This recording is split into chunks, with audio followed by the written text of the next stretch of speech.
ago. That is intentional grounding. Boy, that's big. Hi, everybody. Welcome to Intentional Grounding, a podcast hosted by Alex Young. Hello, guys. How are you guys doing? And myself, Ryan Bagdikian. You might know me as Fathead from Chaz and AJ in the Morning in Connecticut, or on Twitter as Fathead CAJ. I can't even speak today.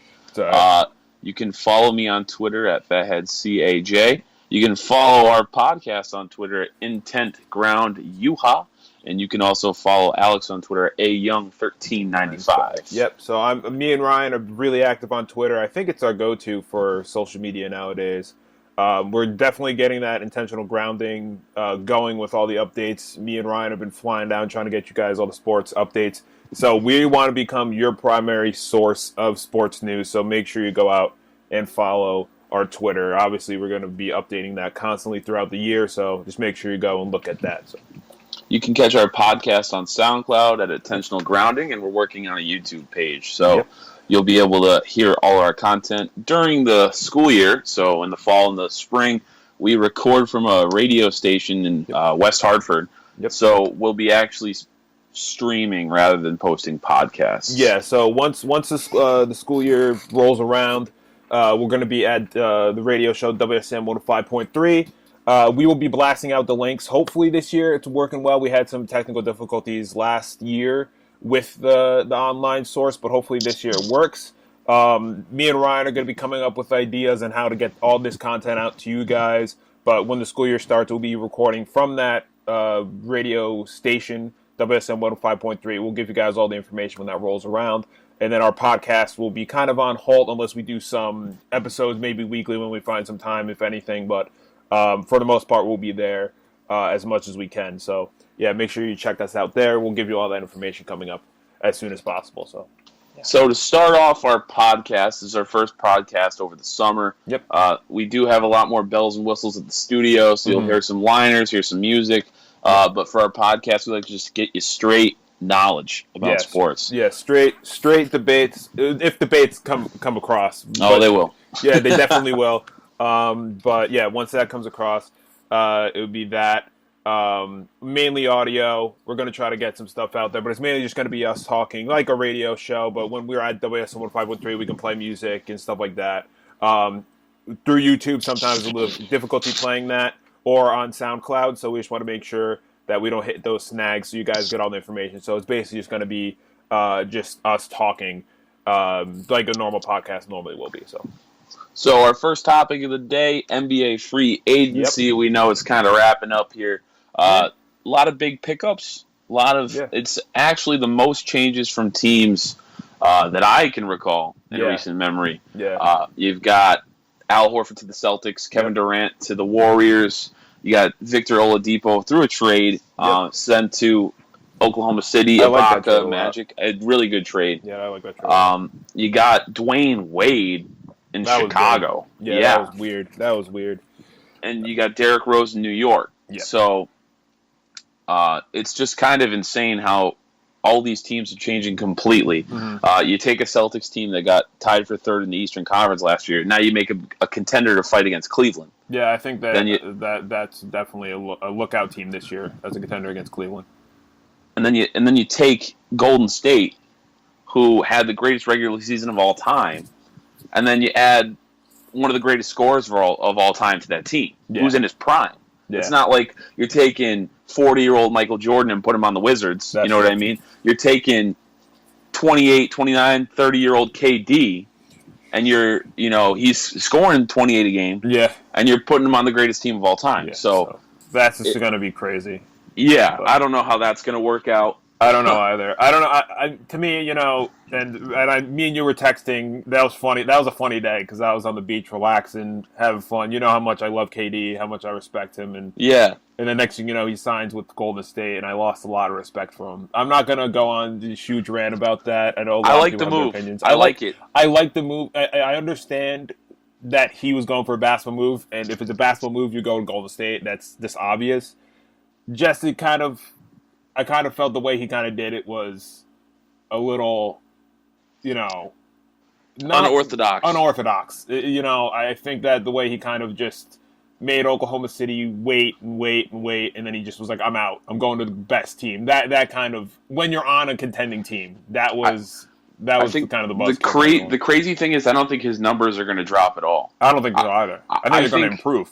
If anything, they're going to improve. He's going to score the same, I think, but I think his field goal percentages, his efficiency is going to go up because the spacing is just stupid good on that team. Yeah. You're telling me you got to have every guy on your team has to have to be an elite perimeter defender because you got 4 shooters now. Yeah, Draymond Green. Well, Draymond Green. So technically, you can have 5. Technically, the whole team can shoot now. Yeah, so it's just really not fair because I think the player that's going to have the biggest jump in numbers is probably Draymond Green. Yeah, I think so too. Because you gotta D up Curry. Yep. You gotta guard Clay. You gotta guard KD. And you gotta double somebody. Yeah, they're gonna double Curry, obviously. But now, Andre Iguodala, if they do that small lineup, I don't even know if that's obvious. I don't know if you're gonna double Curry. I don't know who you're gonna double. That's the problem. It's any given night now with that team. It's anyone. Now you knew now, back then, that you would guard Curry as best you can or double team him, and you would have Clay open. You would not try to leave Clay open. Now the beauty. Yeah. Now it's completely different. Now you have to either decide to double Curry. You have to try to one-on-one Curry, Clay, Draymond, and Durant, and now not focus so much on Andre Iguodala, who can now somehow shoot. I don't know where he found his shooting touch, but he can shoot a little bit better now. I don't know if they're going to do that small ball lineup. I think they could have Iggy come off the bench and start Iggy Zaza. coming off the bench. They could start Zaza too. I think they have so much. The scary thing is they have a lot of good depth. A lot. Oh yeah, they got David West. They brought. They're trying to get Ray Allen to come back. That would be insane if they had him. You know, they're making these small moves for players that a lot of people have under the radar, but can like that. Getting Zaza, that was, I think, a great signing. And for $1.5 million, getting David West, great signing.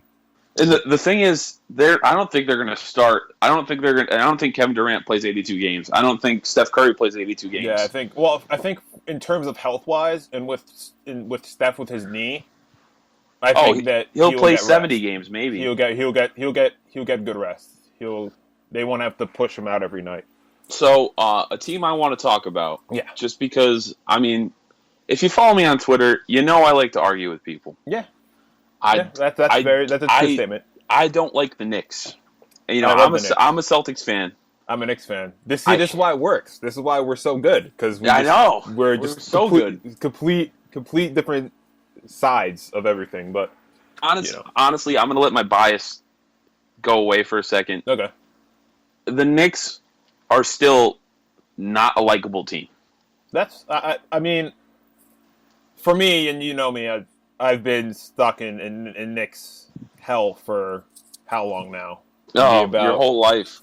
Basically about, like 20 years, maybe. Like, I would say 17, because we had three decent seasons. You know, you had the first 2 years with Amari, then Melo came, we had that first year, and then after that, it just kind of fell apart. So, in terms of even if you want to just talk about the Knicks as a basketball team right now, not even if you like them, if you hate them, I've got people on Twitter saying Knicks are going to be the 3rd seed, 2nd seed, 4th seed. I see 8. I don't see 8. I don't see 8. I see 5 or 6 at best. For me, that's pushing it because you got a tough Eastern Conference. You got teams. Yeah. So for me, my Eastern Conference teams, I'm going to go Cavs are untouchable. Okay. Celtics are close. Okay. Raptors are close. And then you got teams in the middle of the pack. Those are the 3 that nobody's really messing with, unless injuries. But what's the teams in the middle? Because right now I would say if you go 1, 2, 3, I would have Cleveland, Boston, Toronto. Yeah, I agree. I would say that with the moves that Indiana made, I think they'll have a decent year. I think they'll go 4. I would say the Knicks maybe go to 5 or 6, but I'm trying to think of other teams. I like Detroit. I like Detroit this year. I was gonna say Charlotte, but they lost Al Jefferson, so I really don't know what they're gonna do this year. And an underrated player that they lost was Jeremy Lin. Yeah, Jeremy He Lin, played really good minutes for them. Had a really, really good playoffs, like unreal playoffs. They lost him, so I don't know what. So you also have the Bulls, and I don't know with this Dwayne Wade move. I don't really like them, so Right. I don't know if they will climb. See, like I said before, I had like the Knicks at either 5 or 6, but I don't know if Chicago is going to be able to win. Like I feel like Rondo would be okay. Like he's a good facilitator. But then you're in trouble with Dwayne Wade and Jimmy Butler, who are not really great shooters. No, so by any means. It's like how are they going to play together? So you take a Chicago team that wins 42 games. Last year, they missed the playoffs by 2 games. Yes. I'm not saying they get worse. And they lost Joakim Noah as well. Yeah, I mean, they lost Pau Gasol too. And Pau Gasol. But you got no shoot. You lose Mike Dunleavy as well, right? Yeah. So I don't think I like this team because, one, they have no shooting. Yep. I can't even name a person on the team that can shoot, maybe besides Doug McDermott, maybe. Yeah, that's true, yeah. And he's supposedly going to get a bigger role, so it depends on... I like that. I don't like Rondo as a starting point guard for them, just because he's great on a team that has shooters. Yeah. If you had him in Boston with Ray Allen and Paul Pierce, you have the greatest shooter of all time, and you have a good 3-point shooter. Yeah. So that's going to help. But when you play on a team, you can't shoot. Like I read a stat the other day. Rondo has the highest 3-point percentage out of those 3 players on that team, those 3 guards. Jimmy Butler, Dwayne Wade, and him. That's not good. Because he can't shoot. The spacing is going to be horrendous. They're not going to be able to get any good matchups on anybody. Yeah. Because they're just going to let him shoot. Sure, go shoot the jump shot. I don't care if Dwayne Wade takes 10 threes. Because he's going to make 2 of them. That's true. If that. So, we were talking about... He made 4 threes all of last year. Yeah. Something like that. So, we were talking about the Knicks. Yes. And you said 5 seed is realistic to you? I say 5 seed. I mean, you can't forget Atlanta, but again, they lost Jeff Teague and Horford, so I don't know what they're going to do, really, this year. So, let's just say the East is similar in terms of wins next year. Okay. I say Cleveland wins 55 games. Okay. I see Toronto winning 50 games. I see Boston winning 55 games. Mm-hmm. Miami, I see them not even making the playoffs. Yeah, I don't see them. They haven't even said anything about Chris Bosh yet, so I have no idea what's going to go on with that. So then you got Indiana's going to be better. Yep. Boston's going to be better. Detroit's going to be the same, if not a little better, and they won 44 games. And Indiana's going to be better. Washington might have a decent year. I don't know how I feel about them just because Bradley Beal doesn't stay healthy. Yeah, that's true. So you take this New York team. Yep. And in order to just make the playoffs, right, they'd have to win 13 more games than they did last year if it's going to be similar to what happened last year in the East. Yeah. I don't think they do that. I think they might. I think they could win 44. They could win 44. I think they can slide in, but I think, again, if you look at... I'm looking right here. If you look at the teams that made the playoffs last year, right? So you got Cleveland, you have Toronto, you have Miami, Atlanta, Boston, Charlotte, Indiana, and Detroit. Right. I think Miami and Atlanta potentially fall out. I don't think Atlanta falls out. I think Atlanta they fall might to the drop bottom. to like the bottom instead of the 4 seed. So if we're gonna go down here, I say that Boston climbs up. I say they move to the 2 or 3 seed. They're gonna fight with Toronto for that. Okay. So Cleveland stays at 1. You have Toronto and Boston fighting for a 2-3 seed. Okay. I see Indiana climbing in maybe at 4 with the moves, depending on how these moves go if everyone stays healthy, because they've had injuries in the past. Okay. I would have maybe Indiana at 4. Knicks, I would say, at 5. Okay. I'm trying to think. Detroit could have a really good year, so they could be in there, like the 4, 5, 6. Like the 4, 5, 6 is going to be hard, but I say that Atlanta falls to maybe 7, and if Charlotte, I don't know, has maybe another impressive year, they go to the 8. I like Charlotte because they have Nick Batum and Kemba Walker. Yeah. But their bigs don't impress me. A team I like that could definitely make the playoffs, I think, was supposed to be really good last year, but they were not good at all, is Milwaukee. Yeah, Milwaukee is a team that could be looked out for, too. I like Giannis Antetokounmpo. He's playing point guard next year. Yeah, he's going to be playing like point forward, which is unreal. I didn't get it at first, but now that I think about it, that's a matchup nightmare for teams. If you think about it, they're going to run. You know how LeBron is sometimes a point forward for Cleveland? Yeah. They're going to do that, but with Giannis. He's not going to be like starting point guard, but he's going to play point forward. So he's going to run the offense. He's going to run the offense. He's going to run the offense, and that's scary. I like him. I like Jabari Parker. I like Henson. I like Monroe, and I love, and I mean love, one of my favorite players in the league right now is Chris Middleton. Yeah, he's so underrated. He's so. I mean, he got paid like he, was a mediocre player, but he got money, but that's because he's in Milwaukee. But this year he's gonna prove why he's worth like what is he? I think he's gonna pay like $14 million, which is like nothing now. If you really think about it, that's like nothing now. He got paid about the same as someone else they signed, Della Vadova. Yeah, who I think. I mean, people say he's good. Yeah, I don't like. He's not a starter. He's a good backup, but he's not a starter. He might start for them, though. Yeah, I think he will. Well, Michael Carter-Williams I don't know start. why people don't like Michael Carter-Williams. He fell out of favor with Jason Kidd, but I don't know why. He's not good. I think he's pretty solid. I feel bad for him. I think he's solid. Probably the worst jump shot I've ever seen from a guard. He's not the best shooter, but I think he could. He's a good facilitator. He's like Ricky Rubio. He's a good facilitator. I don't like Ricky Rubio either. Not that great. I think Ricky Rubio is really good at facilitating. Yeah, but he can't shoot. He's like Mario Kart. He can't shoot, but he can pass the ball pretty well, and he can drive to the basket. So I think New York is going to be 8. I like New York at 8. Okay. I like Detroit. I like Charlotte at 6. I like Atlanta. I think hangs around just because I like Schroeder. Yeah. I like Dwight Howard. I like Paul Millsap. I like Kyle Korver. I think and then Bazemore I think is going to have a good year. Yeah. So I think they slide in at 5. Okay. Then you got Boston. And then you got Indiana, Toronto, and Cleveland. And that's going to be a mixed up. I don't know if Boston's going to be 2, 3, or 4. Okay. Because that could just swing it between those 3 teams. Yeah, that's true.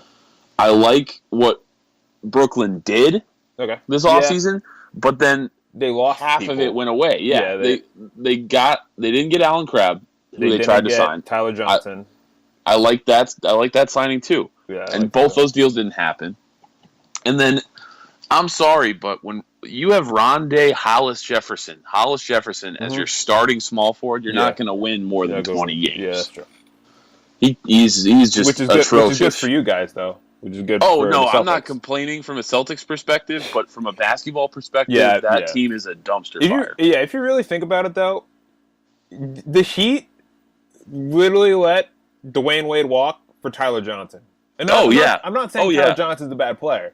I'm not saying he's a bad player. I would let him walk and re-sign Dwayne Wade any day of the week. I think it's crazy, though, that they offered Tyler Johnson more than they offered Dwayne Wade. Yeah, that's so disrespectful. That's the greatest, one of the greatest shooting guards of all time. Tyler Johnson's not a bad player. He's not a bad player, but he's no Dwayne Wade. No, he's no Dwayne Wade at all. I like I really honestly a team I really like is Philly. I'm not saying they make the playoffs, but I'm saying that they win more than 10 games. Yeah, they're gonna improve. I love Ben Simmons. He's such a good passer. I've been watching him. He's been putting on a highlight reel. I understand his summer league, but if he could do half those things he's doing in summer league that he can do in game, he's gonna be deserving of that first. They pick up was it Jared Bayless? Yeah. They got Noel. They got Okafor. Embiid's healthy. They got Dario Saric. Do you think they're going to move one of them? They could. I know they want to move Okafor. I know they want to move Okafor. But I see that team winning probably. They're not going to be last. I think Brooklyn's last. I think Brooklyn's last as well. And I think Orlando's bottom too. Yeah. I don't like Orlando either. I don't know why they made that trade, to be honest. Yeah, that was a bad trade. No idea why they made that trade. They're trying to move Aaron Gordon too, apparently, which is stupid. Which is stupid. But we're going to take a quick break here, and we'll be right back. We're going to probably talk some West. I want to ask Ryan an interesting question that a lot of people are asking, but we're going to take a quick break, and then we'll be right back after this. All right, and we're back. Sorry about that. Just the app we're using to record stuff sometimes causes some noise, so we take breaks here and there, so don't worry. But we're back. The question I wanted to ask Ryan, we talked about it during a little break here, is the Kevin Durant signing to Golden State ruining the NBA with super teams? With that being said, you have a legit now super team with Golden State, a lot of people are now worried that Golden State's going to ruin the NBA because now they're going to be super teams in the West and super teams in the East. So, Ryan, I want to see what your point is on this. Do you think that Kevin Durant signing or just super teams in general are going to eventually ruin the NBA? No, I don't think so whatsoever. No way.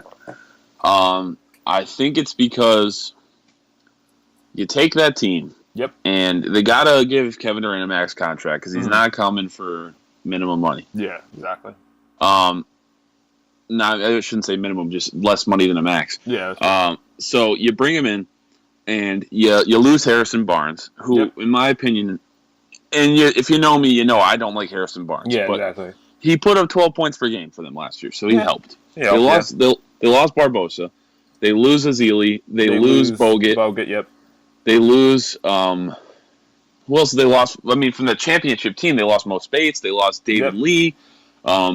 And that was from other moves, but still, because of KD, they're losing a lot of these players. Oh, yeah. About 4 or 5 role players they can't afford anymore. So you take the chemistry of a team that wins 73 games. Yep. And you completely destroy it. Yeah. That's true. They liked that they did was they kept Sean Livingston and they kept Iguodala. Yeah, those are their two big guys off the bench. Yeah. Crazy stat for you. Leandro Barbosa was the number 1 scorer in terms of efficiency in the finals for the Warriors. Shot 50% from 3. Impressive. 50% from 3 and like 48% from the field. Yeah. And he only played like 8 minutes in Game 7. And he was their best player. He was better than Curry. He was better than Clay. And that's one of the reasons I think they won't be as crazy good as people think they will be. Yeah. They're going to be good. Yeah. They're not going to be worse. Yeah, that's true. But they're beatable. Yeah, I think so. I think at the end of the day, they could be beatable. I think they're beatable. But I think that the signing of Kevin Durant causes more harm than good. If you're looking at long term. Because think about it. Believe what? Steph is up this year?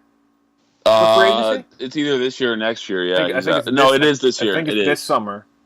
They still have enough money to pay him though with the cap going up. They have enough money. It'll be Steph. I think Klay Thompson's in like a year or two.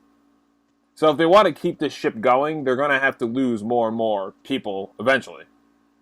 Well, I see probably Klay and Draymond not staying. I could see a duo of Curry and KD. I could see that too. I think Klay could stay, but they're going. If you really think about it, since all of them are still young, you're either going to lose Klay or Draymond. It's your. I think Draymond's the guy that's out. I think Draymond will be the guy that's out as well. I think he's going to want money. Yep. I think just knowing his personality, he's going to want to be the guy. Yeah. So he's going to go to a team where he can be the guy. Yeah. And exactly. I could see him playing on New York. I could see him playing on a Boston. I could see him playing on a Toronto even. Yeah. Even in Oklahoma City with Westbrook if Westbrook stays. I think those two would, if Westbrook stays, I think those two would be...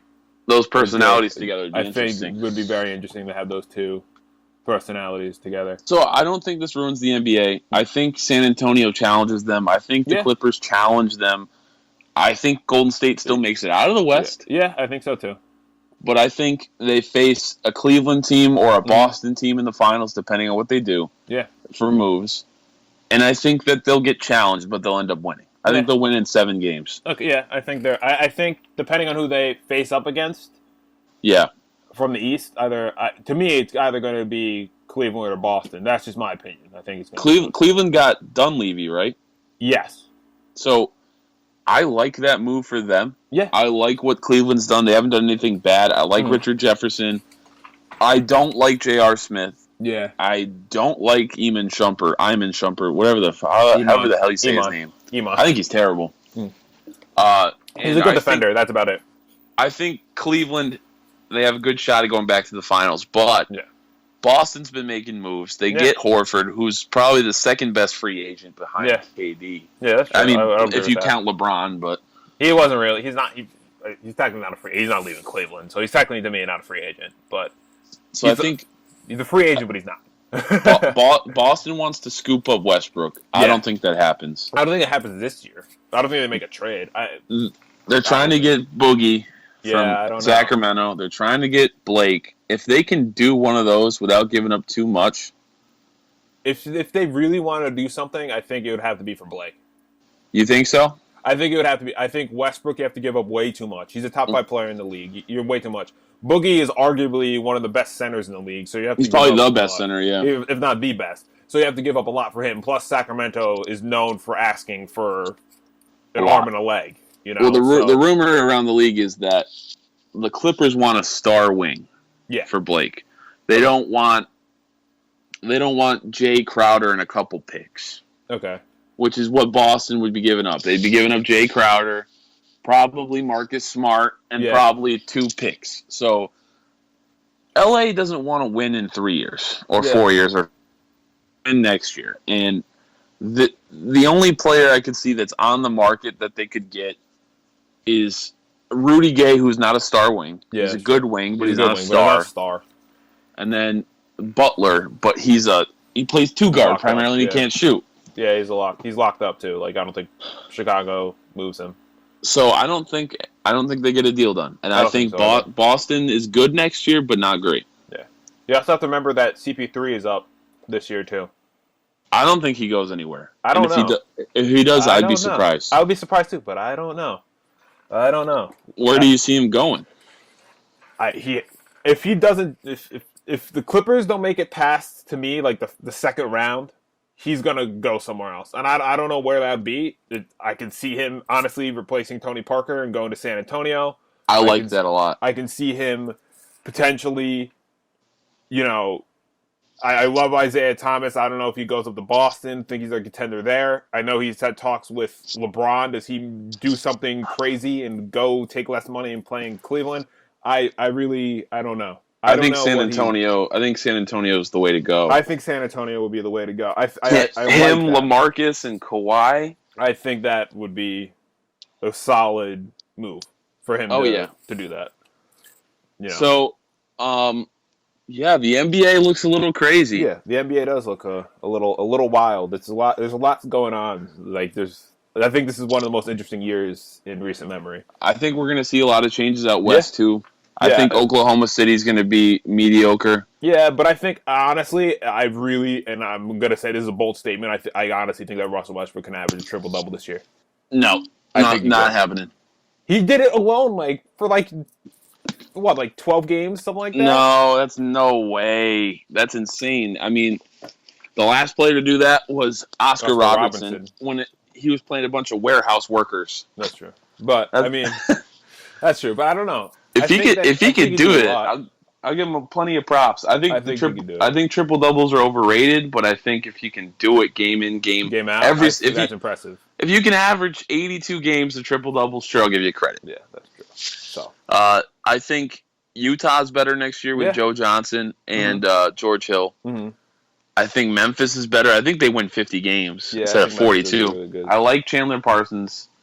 Mike Conley got paid too much, but Mike Conley's. Marc Gasol's finally healthy.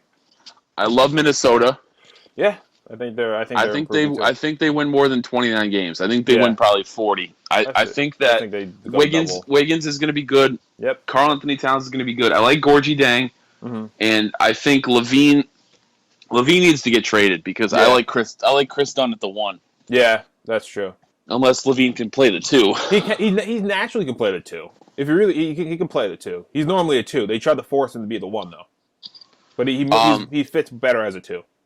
And then we got Phoenix, who I think is going to be awful. Yeah, because Dragonbender, however you pronounce it. Yeah, don't think he's great. I think he needs probably 3 years to develop. Yeah, I think they just got what's his name? Jared Chris. Dudley? Marquise Chris. Oh, Marquise Chris. And they signed Jared Dudley. Yeah, again. Dudley doesn't mean anything to me. I don't know why they signed him again. They let him go, and then they signed... I don't know. It's weird.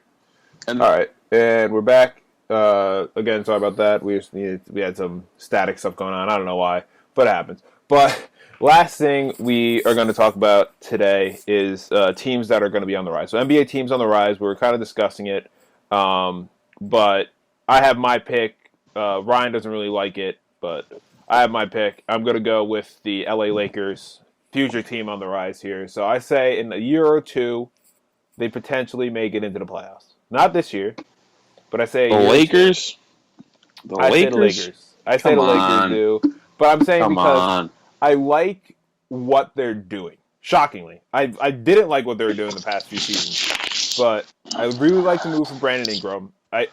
Without watching, not watching Ben Simmons, I'm like, okay, he probably was worthy of the first pick, but I think that Brandon Ingram was in contention to be the first pick overall. The crazy stat between Ingram and Simmons and Brown, Jaylen Brown, third pick for the Celtics, is the person that had the most efficient stats for PER, Simmons and Brown tied at 13.17. Oh, wow, 2 points higher than Ingram. Okay.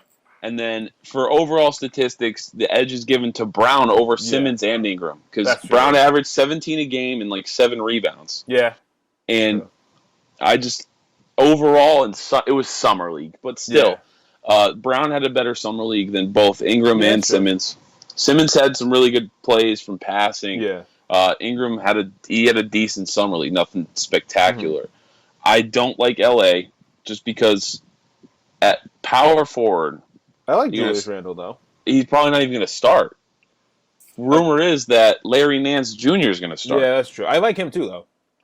He's not bad, but that team's not going to win 30 games. I'm saying in a few years, if they can attract someone to play with that young core, I think they could be good.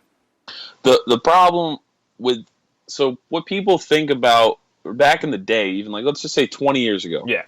You want to go when you get in the league. You want to play for a big market team. You want to play for Chicago, New York, Boston, LA. Yeah.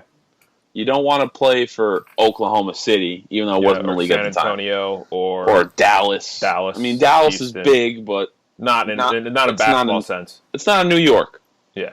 So people want to go to LA. Kobe wanted to get traded to LA. Shaq wanted to go to LA because it's the Lakers. Yeah, that's true. It's Los Angeles. And now you don't need to be on a big team to make a lot of money. No. You don't need to be on a big team to blow up in the media. That's true. One of the biggest players in the NBA right now, Kevin Durant, played in Oklahoma. Yeah, that's true.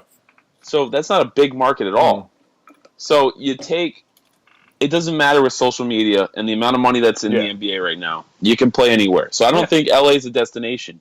I don't think it's a destination, but I think with the moves that they're doing or in place with the young talent, I think they could. It's like the 76ers. They're building a young team. Are they going to attract people? Probably not. Are they going to win and contend? Maybe in a few years. That's what I feel that LA could potentially do. Well, I think in order for them to do that, they need to have one of these young guys play better. Yeah. Because, they're getting good stats. 15 points a game, sure, that's great. But until you get, I'm dropping 23 a game, nobody can guard me. Yeah, that's true. Then sure, we'll let you rock. You can get a free agent, sure. But out of everyone on that young core, who do you think is going to be the most valuable? I think D'Angelo Russell probably. So too. I think he's really good. Yeah. I think he's a good shooter. He's a good finisher around the rim. He's a good passer. He's a horrible defender. Yeah, he needs to work on that. Yeah. Don't get me wrong, but there's other star point guards that are bad defenders. Yeah. Your bottom 10 in defensive plus minus, 4 of those people, you got Derrick Rose, Damian Lillard, D'Angelo Russell, and Jordan Clarkson. Yeah. At the bottom 10. Yeah. So not the best. Yeah, but you can improve. He was a rookie last year. He's good. This is going to be his second year. So I think I like LA's coach. I like Luke Walton. I think that if they can build around D'Lo and he can prove to be a good player, sure they can bring somebody. If he gets his immaturities squared away. I don't like Brandon Ingram. I don't think he's going to be great. I don't know yet. I have to see. That's why I said it has to be. You have to wait like a year, two. I'll say 2. You have to wait like 2. At least give a player like 3 years. Yeah, 2-3 years in the league, and then you can finally judge what's going to happen. So it all is up. I think it's Buddy Hield. I think that's a team to look out. I love Buddy Hield. I hope he's good. I really hope he's good. I like that New Orleans took him. I think that's a solid choice. I think if he performs for them this year, you have Buddy Hield, and Anthony Davis finally has somebody to play with. Yeah, that's true. And if he's good, So I think if Buddy Hield turns out to be a bust, I compare him to OJ Mayo in terms of what he can do. He's an offensive. He's a freaking firecracker offensively, but on defense, he's not there. And leadership, he's not there. Mm-hmm. So I think if he can be a good player for them, if he can play some defense, if he can put up 20 a game, I think Anthony Davis wants to stay there and wants to try to win games. I mean, he's there long term for right now, but you never know. Like people can complain and move, but I want him to get dealt personally. From my perspective, I love Anthony Davis. I love him as a player. I love his attitude. Yeah. If he could get traded a Boston, really any other team, the Clippers, if Blake gets moved, Miami, Toronto, Cleveland, any team, if even Dallas would be great. Yeah, that's true. Portland next to Damian Lillard and McCollum, they'd be freaking awesome. That'd be really good. And he could have a team. He doesn't need to play on that bum franchise. Yeah, that's true. That has they're not putting anybody around. He's literally it's a repeating of Chris Paul. It's literally repeating Chris Paul. And the crazy thing is they do so well in drafting. Yeah. And then they just completely blow it. Yeah. I don't know. We have to see. I think if Buddy Hield turns out to be a good player, it takes the pressure off Anthony Davis. He learns from Buddy Hield learns from Anthony Davis.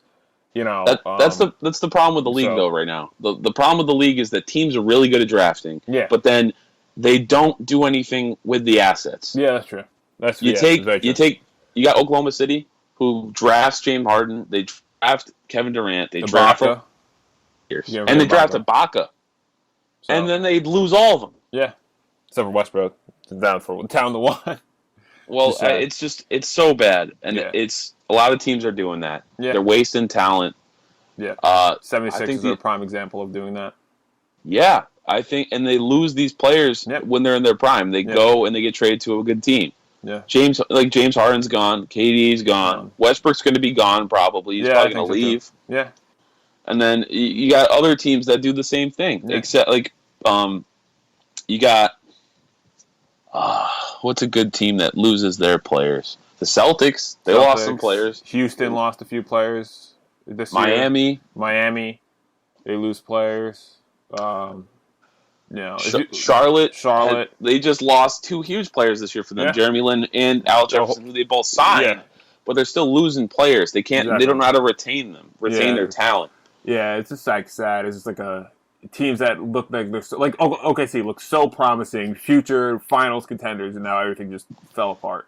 And Denver did really good drafting. Yeah. They drafted Gallinari. They drafted Chandler. They drafted Wilson Chandler. Fareed. They got Melo, and then when the Knicks trade, they took all the good Knicks players. The Knicks are a good example too. They took all the Knicks players. Gallinari was a Knick, right? So Gallinari and Wilson Chandler and Raymond, the players that were performing well, they all robbed them from the Knicks. So the Knicks are another example too. They just let their talents. For Melo, though, I mean, you did get Melo. Yeah, we did get Melo, so it was a win-win. But we're gonna wrap it up here for that. But make sure you follow us on our Twitter at IntentGroundUha, if I said that correctly. I'll make something. I'll put it in the description. Don't worry. We'll have it in our SoundCloud. We'll put it in the description. Make sure Ryan's going to Atlanta for a few days. So we're going to try to get another episode out, hopefully by when? Maybe next week? Hopefully, we'll see. We're going to communicate. We're going to talk some NFL news for that one. But we had a lot to talk about with the NBA, so it kind of took our time here. But again, thank you for tuning in. This is our first episode of Intentional Grounding, the podcast. If you have any questions that you want to ask us, please hit us up on our Twitter at IntentGroundUha, or mine, ayoung1395, or Mr. Ryan Bagdikian. Ryan, what's yours again? Oh, my Twitter? Yeah, your Twitter. I just switched it to Fathead CAJ. Okay, so follow me, Fathead Cash. So make sure you do that. Again, I'm Alex Young. Thank you for tuning in. Ryan, I'll see you next time. Obviously, thank you for debating. Thank you for coming on. But again, thank you for tuning in, and we will see you guys on our next episode. Have a great Peace out. night.